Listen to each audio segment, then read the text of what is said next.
गुरुदेव ले जाओ जाओ।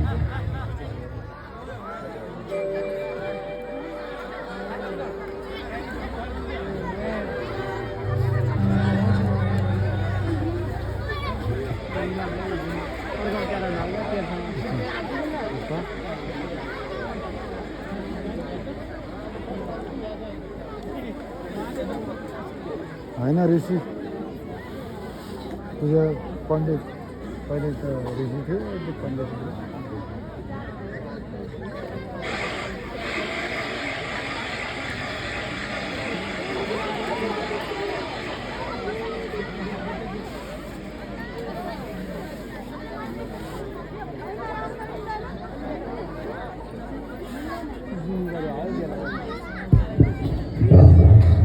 गुरुदेव यो मेरो 49औं अश्वमेध यज्ञपछिको 100औं अश्वमेध यज्ञ। मैले जुन मनोरथले यो 100औं यज्ञ थालनी गरेको छु, जुन मनोरथले यो यज्ञको थालनी गरेको छु, त्यो सबै मनोकांक्षा पुरा होस् भनेर म हजुरलाई वरण गर्दै यो यज्ञ शुभारम्भ गर्न चाहन्छु। अवश्य गरी आजको दिन एकदम राम्रो छ। आजको यो यज्ञ सफल त हुन्छ नै, तर त्यसमाथि एकजना ब्राह्मणलाई तिमीले रोने भए पनि बलिदान गर्यो भने यो यज्ञ छुनमा सुगन्ध हुनेछ।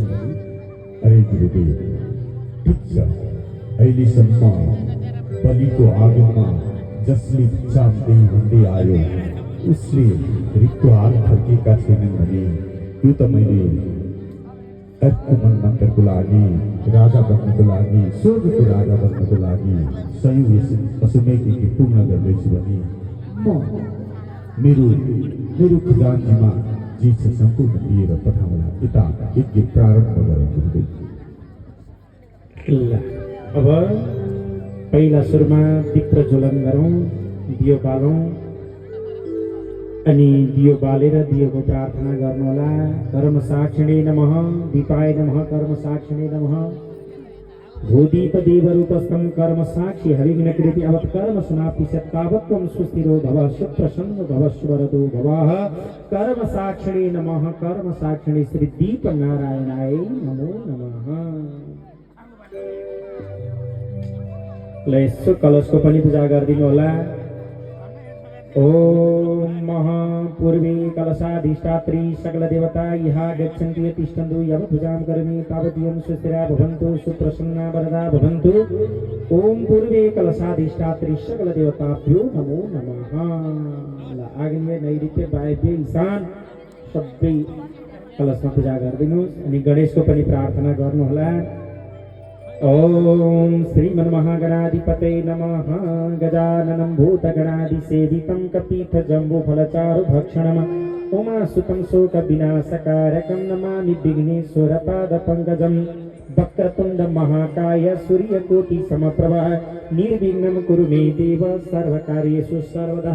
श्रीमन्महागणाधिपते नमः। हाम्रो कार्यमा विघ्न बाधा नआओस् भनेर यसो चढाइदिनु।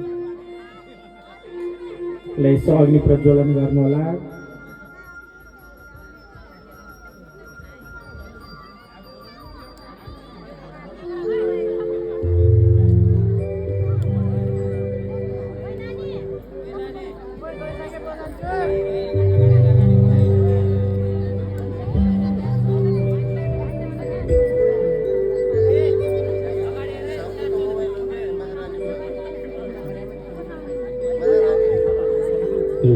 अब यस हवनका कार्यहरूलाई पनि अगाडि बढाउनु होला।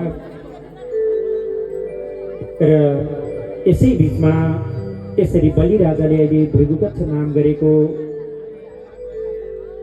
सङ्गममा 100औं अश्वमेध यज्ञ गरिरहेको बेलामा उतापट्टि वामन भगवान भने अहिले 3 पाइला जमिनले सर्वस्व लुट्नका लागि, सर्वस्व हरण गर्नका लागि भिक्षाम देहि भन्दै बलिराजाको यज्ञ स्थलमा आउँदै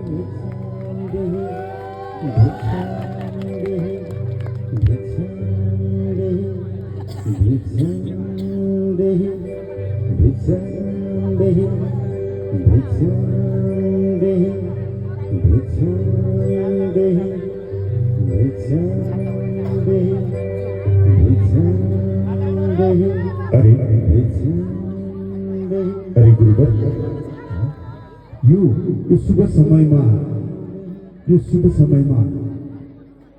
कसले भिक्षाम दिने भन्दैछ हजुर यता यज्ञ प्रारम्भ गर्दै गर्नुहोस् हवनादिका कार्यहरू गर्दै गर्नुहोस् म चाहिँ कसले भिक्षाम दिए भन्दैछ म हेरेर आउँछु शीघ्र आऊ भिक्षान्देहि अरे अरे अरे बटु ब्राह्मण वाह वाह बटु ब्राह्मण मैले मेरो जीवनमा धेरै यस्ता भिक्षामदेही भन्दै आएका धेरै ब्राह्मणहरूलाई भिक्षा दिएर पठाए तर अहिलेसम्म जीवनमा यति सुन्दर ब्राह्मण यति सानो उमेरमा यति सुन्दर रूप लिएर त्यो बलिको यज्ञ स्थलमा कोही पनि ब्राह्मण अहिलेसम्म आएका थिएनन् आज हजुर एकदम शुभ मुहूर्तमा आउनुभएको छ ल ठिक छ बटु ब्राह्मण हे राजा बलि प्रणाम प्रणाम ब्राह्मणदेव ल ठिक छ हजुर केही क्षण मात्र धैर्यता गरी यहाँ आसनमा विराजमान गरिबस्नुहोस् म मेरो 100औं